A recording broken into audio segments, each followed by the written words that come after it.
honesty is journalism's primary value, but what if it's not enough? What if an honest story doesn't get enough attention? Regardless of how much a journalist sticks to their values, if they can't pique the people's interest, well, they're bound to fail. So what is a journalist to do? Report on the interesting stories that they made up on their own? No. At that point they would have lost the entire essence of their profession and would eventually lose the trust necessary for success. A good journalist must always maintain a balance between fiction and reality. They must report the truth and add something extra into it. That's how I would explain the work philosophy of Bumbumaru newspaper's reporter and the fastest tengu alive, Aya Shameimaru. Aya first appeared in the official book Bohemian Archive in Japanese Red, but her first debut in a game was in Phantasmagoria of Flowerview, where she was both a boss and a playable character. She later appeared again as a playable partner to Reimu Hakure in Subterranean Animism, but her next solo appearance was in Hidden Star in 4 seasons.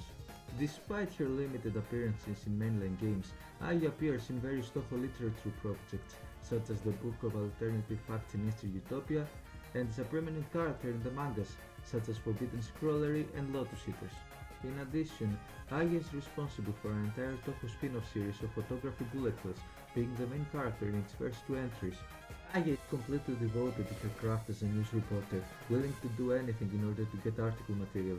However, she has no issues with twisting the truth to make her articles more interesting or to simply spread propaganda.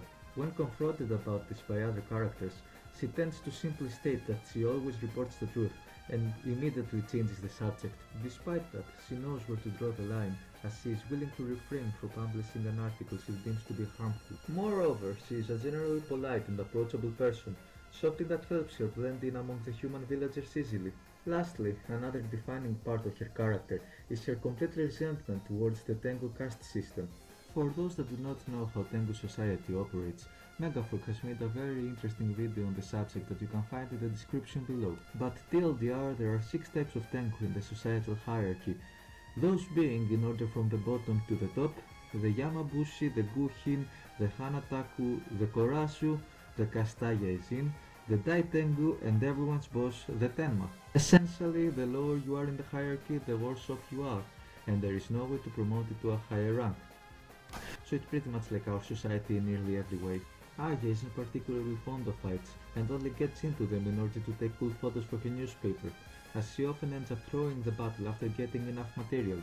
However, she is still one of the most formidable yokai in Kenzokyo, due to her abilities. For starters, as previously mentioned, she is not only the fastest Tengu, but quite possibly the fastest Touhou character. For example, in the manga Silent Scenery in Blue, Marisa claims that Aya is much faster than Emilia, someone who circled the moon in a short time span as a flex. If that wasn't enough, she is also capable of manipulating the wind, giving her both a great offense and a solid defense. Furthermore, this ability also allows her to gather rumors from around Gouyoku by listening to the wind.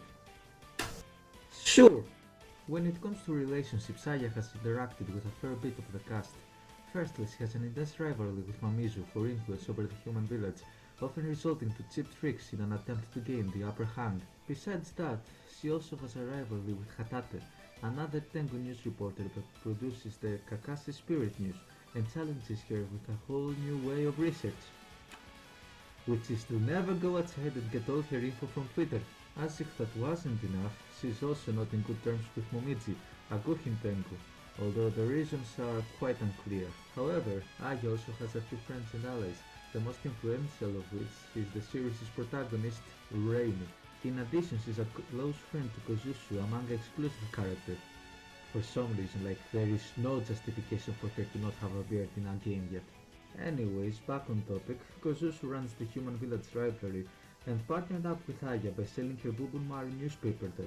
Lastly, there's the Youkai Miyoi, another manga exclusive character that works in a bar by the name of Gidonti, and every night after closing hours she keeps it open for other yokai, one of them being Aya. It is understandable that Aya would become a fan favorite character despite her not appearing as a playable character that often in the mainline games. After all, she's a recurring character in the mangas, she has her own series of spin-offs, and even when she isn't a playable character in the games, she's referenced quite often. As such, despite being rarely in the spotlight, she has never faded into the background either, meaning she has maintained a respectable role within both the cast and the fanbase. So this has been it for today's video. If you enjoyed it, please make sure to leave a like, leave a comment down below about which characters you'd like me to talk about next in the series, and most of all, subscribe. Have a good one.